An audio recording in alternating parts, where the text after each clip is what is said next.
আপনি কি জানেন যখন কোনো ছোট বাচ্চা মারা যায় তখন মহান আল্লাহ তাআলা ফেরেশতাদেরকে কি বলে? তা জানার আগে আপনি যদি এই ছবিটিকে ভালোবেসে থাকেন তাহলে ভিডিওটিতে একটি লাইক এবং চ্যানেলটি সাবস্ক্রাইব করুন। এবং আপনার কি হজ করার ইচ্ছে আছে?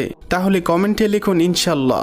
তো যখন মালাকুল মাউত কোনো ছোট বাচ্চার রুহ কবজ করে মহান আল্লাহ তাআলার কাছে নিয়ে যায়, তখন মহান আল্লাহ তাআলা মালাকুল মাউতকে বলে, হে মালাকুল মাউত, তুমি কি আমার বান্দার ছোট বাচ্চার রুহ কবজ করে নিয়ে এসেছ?